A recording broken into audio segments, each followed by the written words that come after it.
And it is a classic dodge to pretend that, in fact, the other property that you're selling is your primary residence and your partner lives in that, and actually you're living parallel lives. It is a load of nonsense with our money and proposes ever higher taxes, yet doesn't want to pay them themselves. But Isabel, do you really think that this is landing? Because I think that people... most Yeah. Her right to buy house, when they went round there, apparently there's a few boxes, there's no sheets on any of the beds, there's no chairs.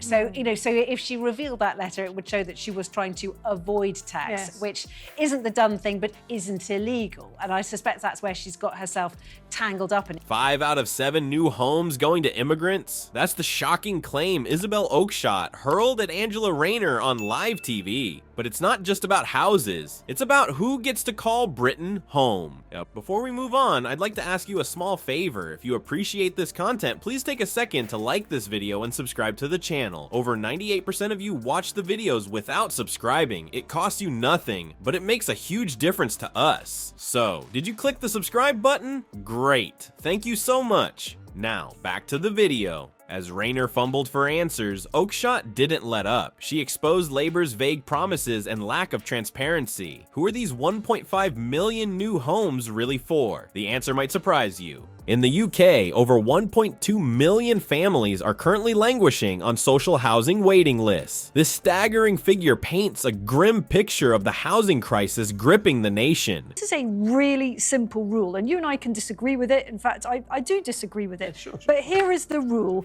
You can only be exempt for capital gains tax on the sale of your primary residence. And I think she's in real difficulty. But this is not the kind of and thing it that is should such a resign trivial amount of money, and I wouldn't mind so much if it weren't for the fact that Labour is so profligate. I think that she certainly avoided tax. Whether she evaded tax will be the big question, and whether I suspect that letter probably said, here's a clever wheeze we can do. The UK housing market is under immense pressure, with demand far outstripping supply and property prices soaring beyond the reach of many first-time buyers. Enter Labour's ambitious promise, 1.5 million new homes. It's a pledge that's caught the attention of voters and critics alike. But as Isabel Oakeshott pointedly asked Angela Rayner, who exactly are these homes for? The answer, it seems, is far from clear. Implementing such a grand plan is fraught with challenges. Where will these homes be built? How will they be funded? And perhaps most crucially, who will have priority access to them? These are questions that Labour has yet to answer satisfactorily. But we cannot fall for the BS that the King is going to get involved. This is not going to change the government. Yes, it will absolutely, Isabel, say to this government, globally and at home, not very popular. It's not going to make any difference, though, is it? Come on. I remind myself that very many people didn't vote Labour at the last election. I'm not surprised that many of them